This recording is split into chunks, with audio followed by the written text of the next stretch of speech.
Welcome to the second panel, and I'm joined by Eileen, who's the Senior Advisor of Digital Policy and Economic Affairs. So really hand over to you, Eileen. Enjoy the panel. Hello, everybody. Welcome to this session. We're going to discuss how to ensure cloud sovereignty in Europe, examining essential regulatory frameworks and their impact. So what we want to get out of this session, I think, is whether the sovereign cloud, as an objective or a concept developed by recent EU and national frameworks, does it indeed find an echo within the cloud markets, where we're talking providers and clients alike? Do we have an understanding of what sovereign cloud means and the remits and the limits around it? What does the cloud market need more of? What could facilitate the level playing field, indeed, ensure fair competition, and especially see what legislators think is problematic? Is it being addressed? Because indeed, sometimes in our discussions, we tend to forget that the initial intent is fair competition and level playing field. We'll also explore what our stakeholders here have to say, what they welcome, what they can live with, what they need more of, and what they think could be improved. And we'll talk about the solutions that they're working on and developing, which can reflect that sovereign cloud is indeed something that works, and that doesn't mean preventing innovation and partnerships. So how this hour is going to look like, we're going to start with a couple of introductory questions to enable each of our speakers here, 5 speakers, 3 to 4 minutes introduction, opening statement, and then I'll circle around you with about 2 to 3 rounds of questions. We'll do as much as we can, but I'll make sure to keep some time towards the end of the hour to take some time to ask you if you have any remarks or any questions. So it's my pleasure to moderate this panel and to welcome with us 5 great speakers, sometimes familiar faces also to me, so that's very much a pleasure. First, Pierre Chastanet, Head of Unit for Cloud and Software at DG Connect. Welcome. MEP Andreas Schwab, so MEP, a member of the European Parliament for the EPP. Rob Condon, your Head of Government Affairs, Relations and Public Policy, EMEA of VMware. Welcome. Pascal Rogard, your Executive Director of the Brussels office at Orange. And last but not least, Rodenberg, your Strategic Alliance Manager at KPN. Welcome to you all. So I'll just start with you, Pierre, perhaps. Just tell us what this notion, concept of sovereign cloud means to Europe. Okay. Good afternoon, everyone. It's a very good question, because that's a pretty ill-defined concept, the notion of sovereign cloud. It's something that is not codified in any EU legislation, so people are making a bit what they want with this concept. Last month, Accenture released a study about sovereign cloud in Europe, and basically they surveyed a large number of European businesses with respect to adoption of sovereign cloud technology in Europe. Currently, there are 37% of EU businesses who have adopted sovereign cloud in one form or the other. I'll come back to this. And in the coming 2 years, there are 44% of EU enterprises that have the intention to adopt sovereign cloud technologies. So first of all, it shows that there is a very strong demand from European businesses as they undertake digital transformation to go for a cloud solution that have a certain degree of sovereignty. So that's, first of all, a major aspect. There is a demand from the market in Europe for this. But let's look a bit deeper. When Accenture started asking, but what do you mean sovereign cloud? What's in there? What exactly are your criteria to buy sovereign cloud? That's where it gets a bit more fluffy, and then you get a lot of different answers. So it shows that we're not there yet in terms of defining what is behind this notion of sovereignty. The Commission itself is conducting much larger surveys every 2 years with over 200,000 businesses, and we see that cybersecurity requirements remains the #1 concern of EU businesses when it comes to cloud adoption. #1 concern. And actually, when we look into it, there is currently no common cybersecurity requirement for cloud technologies at European level. well. And this is hindering two things. One, it's slowing down the adoption of cloud by European businesses, because CIOs, executives, when they make the choice to procure or purchase cloud technologies, they have a bit of a doubt about the level of cybersecurity that is in the product or the service that they are buying. The second important aspect is that what vendors are telling them, the different degrees of reassurance, varies from one provider to the other, from one member state to the other. So there is a huge variety of requirement, which makes it completely unreadable to the user. So too much fragmentation, too much complexity in that respect.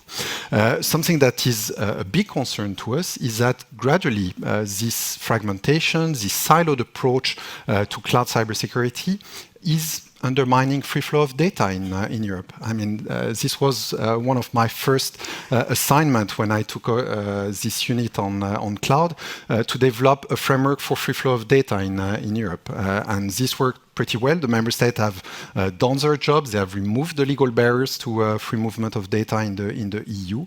But yet we start seeing a new phenomenon that national cybersecurity requirement or their fragmentation gradually leads to undermine the free movement of data. So the Commission has tasked the European Cybersecurity Agency, ENISA, to start developing a common European framework for cybersecurity in Europe. That's a European Cloud Cybersecurity Certification Scheme. It's currently under discussion, and we have good hope that we will make progress before the end of the year on this. There are a couple more things that I want to highlight, and we can go deeper later on. But we have had, thanks to European Parliament and Council, a major agreement last week on the Data Act. This will allow for seamless cloud switching in Europe. So users will have a right to port their data, to move their application from one cloud service provider to the other in a very seamless manner. So gradually, we're creating the right framework condition to adopt cloud technologies in Europe, both by the public and the private sector. Thank you. Thank you very much, Pierre. That's very comprehensive, and I think we'll circle back to some of the things you mentioned. Mr. Schwab, so I'd have the same question to you. What does sovereignty in the cloud mean? And also, what other initiatives have you been worked on that could help in that space? Well, good afternoon. I think that Pierre has already touched upon nearly all these questions, so I would like just to make some personal comments on it, to make the debate maybe a bit more provocative or also a bit broader. That Accenture study I haven't read, so I cannot make any comment, but I think obviously the key driver in Europe is still that SMEs are scared to put their data out, because they believe, as in the past, they have been controlling the process of production 100% in their garage, in their company. They don't want to give it out because they are scared. And there is a lot of wrongdoings happening.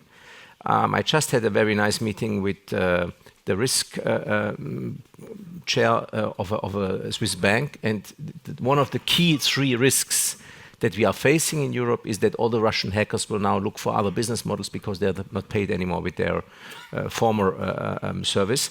So there will be a huge danger on cyber coming over, and for that reason we have to really make sure that cloud is not something that we speak about, but that people, but also companies really can trust in. Then, what does it mean, sovereign? It means that not only we can control against foreign attacks, but also that the services are under the control of EU law only. This is sovereign, and I would generally say that there should be nothing that stops other services from doing so, but we don't know. And unfortunately, every revealed wrongdoing of every non-European company is starting to create doubts about what the data will do when they are on a structure that is not under European control. Is it good for global trade? Not at all. but it's the political process that people and SMEs and companies have doubts that if they put their data out, that they are really under control of European law and not risking to be broken. And therefore, we have to make sure that even in the interest of cloud business from outside the European Union, because, for example, your company has nothing to do with Facebook, but you will be seen in a certain context. What do you do with the data, as we have seen with other companies? Even in the interest of the non-European companies, we have to make sure that the market, Europe, and citizens believe that sovereign means that we decide about rules, and there is only those rules applied and nothing else. But I think for cloud, this is a very complex concept to apply, and therefore I will stop here. Thank you very much. That's unexpected, but I expected no less than you. But it's very comprehensive, very brief at the same time. Thank you very much. Turning to you, Rob, and also to the rest of you who represent industry here. So we heard a few things, that sovereign clouds can address fragmentation, can act as a basis for common standards, can enable trust, and help with cybersecurity. I was wondering, how do you see this from your perspective? Can sovereign cloud address these issues? And are there also good reasons to worry, like some SMEs seem to worry about? Absolutely. Thank you, Alina. We can address it, and we are addressing it. We have 2,500 partners in Europe, and the reason we're sitting here talking about it is our partners in Europe build their clouds using our software tools. So when we say enable, we're literally providing the tools. One other quick point, we don't monetize data in any way. We're an infrastructure provider and obviously a global leader in private cloud. But multi-cloud is not just where we see everything going, it's the way the market is right now. And that's why it's important to have the market practitioners here. What's driving sovereign cloud adoption and debate? For me, it's 3 C's. Number one is computing continuum, which is a phrase I've stolen from Pierre ruthlessly because it's a great point. 2 is compliance, obviously, and 3 is capability building. And what do I mean by these 3 C's? Obviously, capability building, we want to see more European cloud players. Of course we do. And again, VMware is a foundational technology for that. We also want to see more skills building. We don't want people to be just specialists in one type of cloud or one vendor. We want that portability and interoperability that the Data Act calls for, amongst other things. Compliance, obviously, that's we're reacting to that. And the continuum, well, we need business needs resiliency from the server room right to the edge and back. We learned that with COVID and with Ukraine, obviously, as well. We need that continuity. So how do we deliver that sovereign cloud? 3 C's again on a simple person. The choice, control, and context, which underpins choice and control. I mean, we've touched on those words earlier. I'll say again, it's up to the company or the government or the public sector organization. And by the way, we think of sovereign cloud as applying to both. It's not just a government thing, it's a business thing as well. You need choice. What is your objective for this workload? What are you trying to achieve? So you choose, obviously. Control, the second key element. Is it portable? Are you in control? To Andreas and Pierre's well put points. And underpinning that is context. What do I mean by that? Well, for example, data localization. That would feel like an absolute sovereignty requirement, but it isn't. So we helped a Ukrainian retail bank move its workloads almost overnight with other technology players in order to guarantee that the ATMs and the bank would run on the Monday morning. So in that instance, actual sovereignty and control was moving the jurisdiction. We were proud of that work. So I'll finish by saying, what are we looking for in an EU regulatory framework? Obviously, with choice, we think the Data Act should be all about multi-vendor cloud and multi-cloud. So private cloud, on-prem, edge. It was great to hear Pierce talking about that 560 billion market. This is fundamental, isn't it? And someone compared it to a kitchen and eating, and it's true. It's critical infrastructure now. So we want to see that choice also in the skills building. We think perhaps there could be some non-regulatory inputs, perhaps projects of common European interest to support the burgeoning European market. Certainly, these industry associations that you encourage, we're big believers in that. So we want to see that choice and control. Obviously, we have NIS, we have EUCS. So I think the control bit you're strong on. Final point would be if I could use another C, clarity. We do all need to see clarity now, and what is this going to look like? So I'll finish on that, Pascal. Thank you. Yeah, turning to you, Pascal, because we just heard continuity, capability building, client policy, right? And that data localization doesn't have to be a characteristic of sovereign cloud. So what is it to you, Pascal? And also all these, this notion of sovereign cloud doesn't mean that we don't work anymore with the US because, I don't know, their cloud out is preventing sovereignty initiatives? Okay, first, I'm very happy to be here this afternoon. Good afternoon to everyone, ladies and gentlemen. I see that there are more men than ladies, by the way. I don't know if it's linked to cloud or to sovereignty. But anyway, what I want to say is that sovereignty is an issue that we have now everywhere in Europe. It's not only for cloud. We refer to sovereignty in the digital world. There was several regulations introduced recently.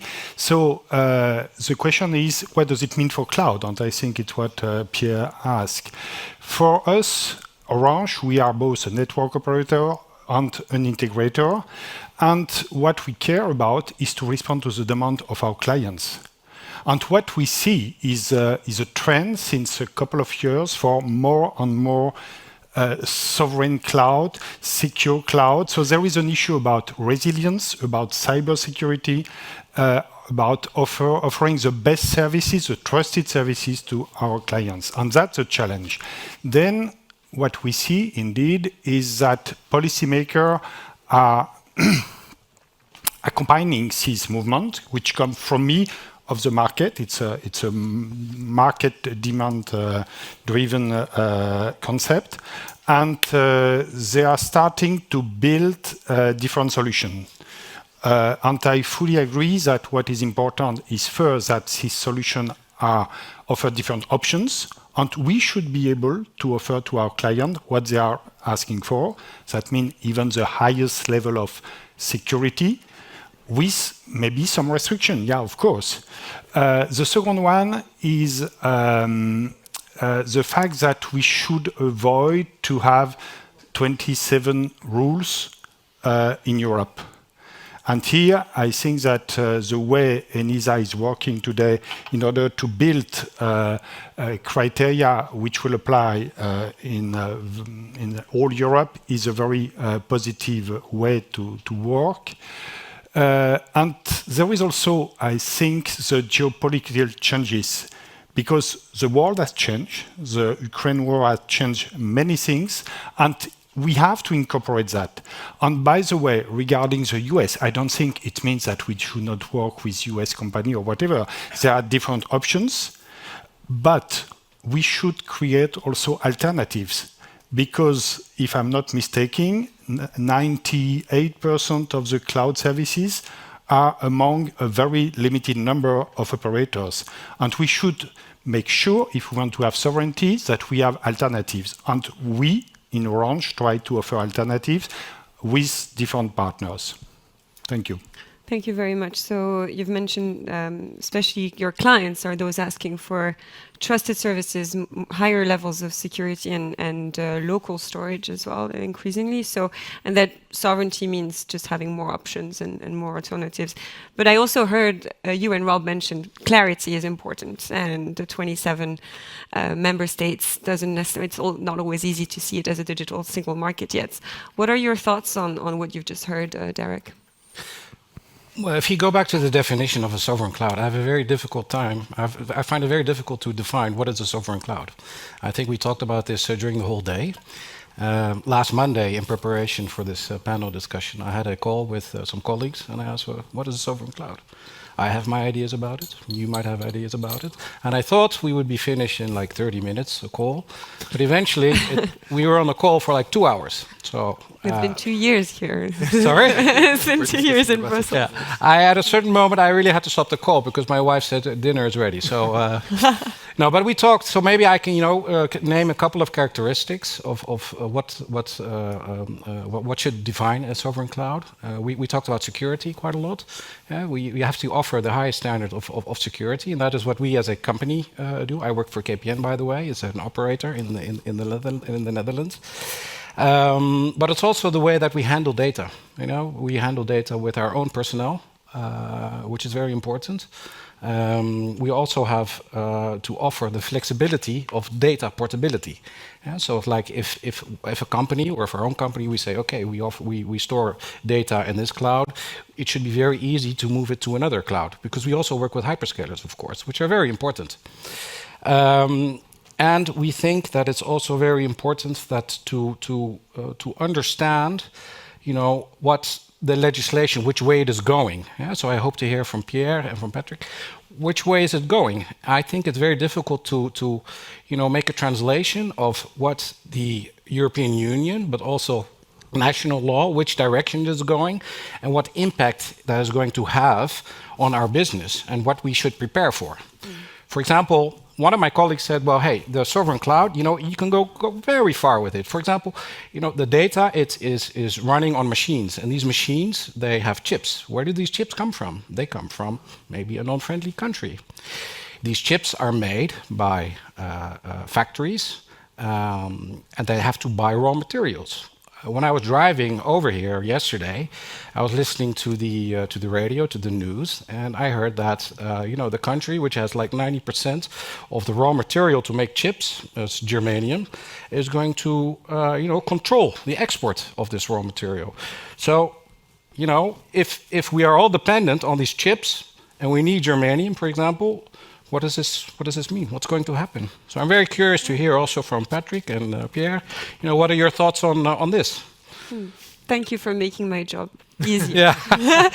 So I think I'd like to definitely direct the next part of the conversation to you both, because and I think we want to respond to Derek's question: which way is it all going, and what do you expect will result from all these quite fairly significant interventions on the market? What will the European cloud market look like? And I also heard Rob say that expectations about the Data Act would be about more work on skills, non-regulatory initiatives, giving space to that, and maybe the choice of control and again clarity. So please feel free to pick up on anything you've heard that you'd like to respond. Should I start with you, Pierre? Yeah, okay, thanks a lot. Maybe the first element I would like to address is I think we need to take a risk-based approach to cybersecurity in the cloud, which is probably a more precise way of implementing the notion of sovereign cloud. So if companies start genuinely to assess what they have in terms of data set, in terms of application, and the risks that are associated with each data set and application, already it will help them a lot to see what are the golden nuggets, what they need to protect, and how to protect it. Which brings to the second notion which you touch upon, which is the multi-cloud approach. You don't need to put all your eggs in the same basket because they have different values, effectively. So you have to use the right tool for the right purpose, and indeed use different type of cloud service provider that will correspond to different risk and values of your data and application. You touch upon the broader notion of sovereignty and the supply chain security, which is a gigantic problem. We have to start somewhere. You can't resolve all the sovereignty problem at once. I think through this commission we have made enormous progress in terms of stepping up, in terms of improving the open strategic autonomy of Europe. We're not closing our border to the rest of the world, but we are stepping up in terms of rebuilding a number of capacity. The work we've done on semiconductor, the CHIPS Act is a very good example of this. So that's the beginning. But we also need to work with our trading partner, our trusted trading partners, to build up on their capacity on the infrastructure that they have established in Europe already, but also make sure, as Andreas was saying, that those non-European actors play by European rules. Thank you. Mr. Schwab, how do you respond to the concept? Well, I think that my definition was still the most easiest, saying that where you want to apply European law, that has to be ensured 100%. And so for the geranium, I don't care in the context of cloud discussion where it comes from and how is it dealt with. You can make a fuss out of that in a supply chain questions, but there is no risk that data will be lost because geranium is controlled by China. The chips might already be a bit more sensitive because you don't know about the doors that are there. But still, if you have the idea that you have a chip in a computer in your company, in your home place, and you don't plug it, which is not very likely anymore today, and you don't plug it to the internet, it doesn't matter where it's built in and how it's working. But for cloud, you do. So I think that is the key driver. And therefore, the rules that we do have to follow that concept. And as we know that data has become not only a resource, but as important for the digital economy as sunlight, for sure everyone wants to have as much of it. And therefore, there is a need to find the right protection tools, but also for a politician, the right statements on it. Because what do I do if I come to see an SME? I remember very well, it was 2 or 3 years ago in the Schwäbische Alb, in my constituency, strong supply manufacturers for the supply chain of cars. And for sure, they have also told me the story that they got emails that they have to pay bills that they have never got, in fact, but they have paid the bills nonetheless because they were just too stupid. That can happen, that may make them lose 20,000 euros, but not their whole data set. And for that reason, what can we really say in that situation of time? What is safe? I think on cloud, with all the respect to the contributions, you cannot say there is no risk. There is a risk. Now, everything in the life has a risk, for sure, but some of these companies would like to avoid every risk. And therefore, the debate is a very tricky one, where unfortunately similarities with other products don't help. Now, obviously, there are areas in the world where the fight against cybersecurity is as intense as in Europe. For example, in the US. I would say that unfortunately still there are some legal hurdles that are making it difficult to apply European law in the US or US law in Europe. So the best would be that the US change their law so that we have the same. Then you could have the best competition. I'm Irish, by the way. Just no, I speak about your company, not about you personally. I know. You know.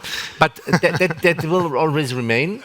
And in Europe, we try to overcome that by the principle of full harmonization, which is not always loved by member states, not by the national players, and so on. It's a complicated concept, but in some areas, you can communicate with this, that you can politically and legally create security and safety, but in cloud, I think it's more complicated. And as you have been mentioning ENISA, and unfortunately, I won't give you a good answer because I just comment, I'm sorry for this, but as you were commenting ENISA, I mean, when we were doing NIS 1 in 2013, we discussed a lot, how can we make sure that all the people that are sitting there, member states representatives, they trust each other. Now it's 2023, 10 years later, we see it has not that much evolved.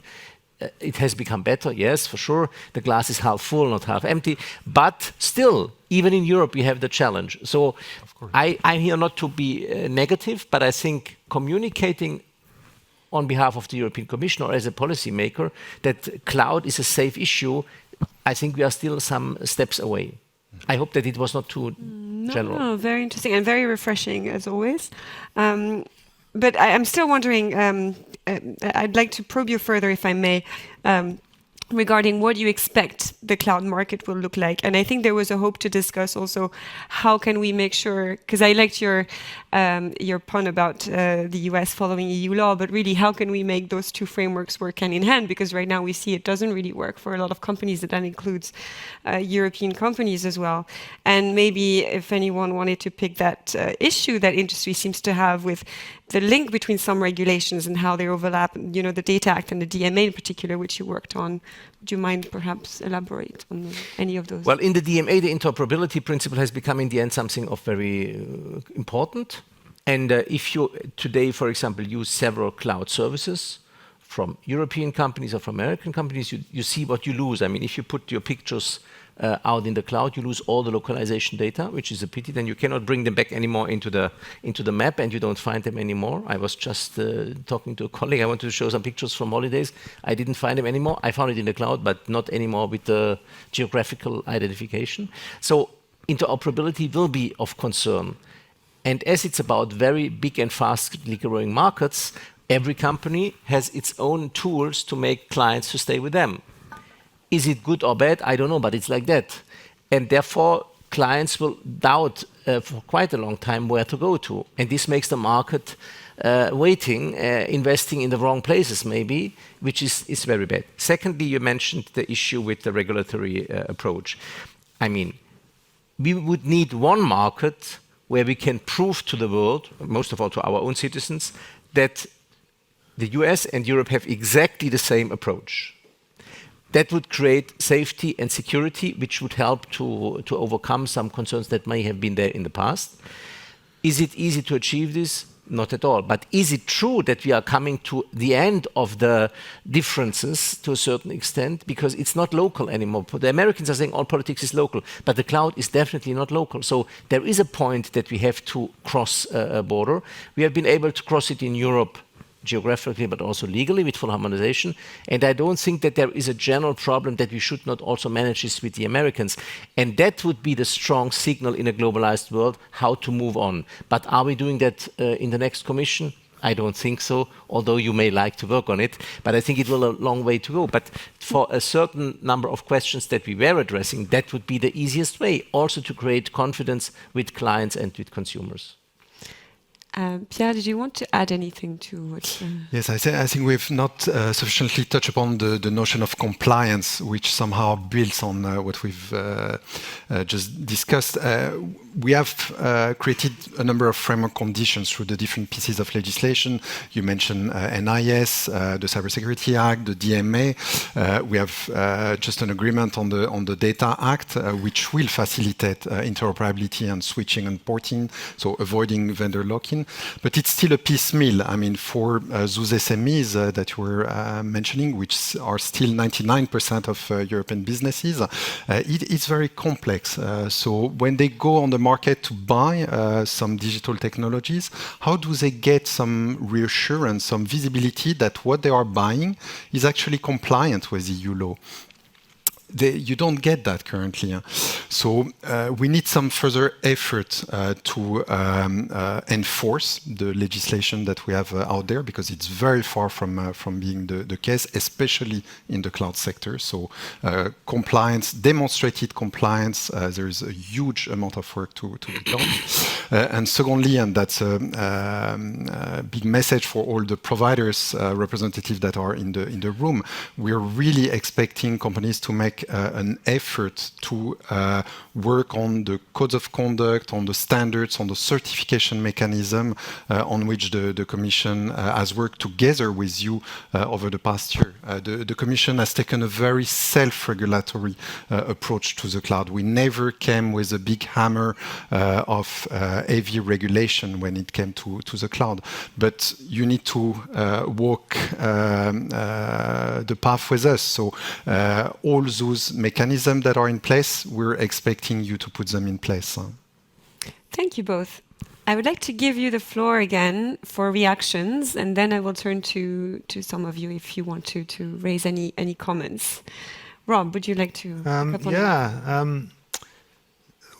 Look, we're all reacting to the legislation, and I think the industry is standing up and doing a good job of that.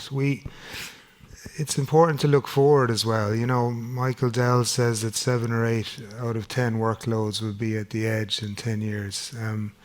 We can't reverse engineer. I'm not suggesting you're trying to. The cloud market, it is what it is. We need to make it right for Europe and European citizens. And as I said, we're a massive enabler of that. But we also need to think about the future and using that data properly, which is the next wave of the fourth industrial revolution. Compliance, as I said, choice control. Yeah, compliance, totally agree with that. We'll be with you on the journey. And I don't know, I'd love to know if there is any data on changing European cloud market. Maybe someone in the audience might know. I am fascinated by what it would look like in a few years. I wanted to make one quick point. Someone said earlier about open source and VMware's position. We love open source. Some of our solutions are based on open source, particularly Kubernetes around containers. I think we're the second largest contributor after Google to that. So just a quick to refute the earlier gentleman. Pascal, any reactions? Yeah, no, I think indeed what is important is to build trust with our clients. And for that, indeed, we need some very clear guidelines which demonstrate that if a client make a choice for one type of offer, one type of service, he's sure that he will get what he's looking for. And as you say, Pierre, for the moment, it's not really an option because it's not on the market. There are some possibilities in some member states. In my member state, for instance, we have our National Security Agency, which had developed such a framework with SecNumCloud. But the market is not France, the market is Europe, the market is worldwide, of course, but we have something specific in Europe, and I think that having a clear way to measure, to evaluate the cloud services and the sovereign cloud services will help the development of companies, especially the SMEs, as you mentioned, which are, for the moment, while lagging behind in terms of using these very important tools. Actually, there's the Digital Decade report that should give us an update on how well companies are doing in Europe with adoption of technologies, including cloud, very soon. I think it's September, right? Yeah, no longer July. So we can all go on holiday. So Derek, give you the word again if you have a message for... Well, I agree with Pascal. It'd be very nice to have some guidelines. I think they're the most important thing. Guidelines which say, okay, if you do this, then you are compliant. But it also has to be very transparent. And it also has to be very easy to implement, but remain secure. But then you also have to find a balance between compliancy, security, and also innovation. We all associate compliancy and legislation with being, slowing down companies. And I would like very much to see their guidelines, which can find a very good balance in the whole. Yeah. Thank you very much. I would like to turn to the audience. Okay, I see one hand here, one here. We'll take those two. And I heard someone say they love the Data Act. So if someone could just elaborate for me. So Xavier Poisson, Hewlett-Packard Enterprise. I have a question to you. If we want to come for investment by service providers to go to these certifications, they need to do it. The vendors need to head them, VMware, HPE, others. What is the size of the market in Europe? This is the question, because I can tell you, I am engaging with a lot of service providers powered by Hewlett-Packard Enterprise. We are guiding them to come to, helping them to think about EUCS high plus certification, C5, SecNumCloud, whatever. At the end of the day, the question is, What is the size of the market? How I get my money back? So was there a study being done to help define this market in order that the people can put their bets also? Sorry, bit brutal, but... Thank you. I think the gentleman here was next. We will. I think we'll just take those two, and then we'll. If that's all right, you'll get your answer. I took note. I think it was for you, right, Pierre? Yeah, that's it. He looked at you. Yeah. You're in time to prepare. Okay. By the way, the size of this market is everything you get out from the US. Hyperscaler is staying the service provider in Europe. This is my personal answer. No, the question is related to cost. And to you both, you know, then I ask them. I see that sovereign is about cost for customer. You mentioned multi-cloud, and multi-cloud is cost because customers need to pay the egress. They don't pay the network anymore, but they pay the egress. And customers need to pay the encryption of data. So basically the cost of terabyte in Europe for every single customer they buy into the sovereign is 4 times than a customer in US.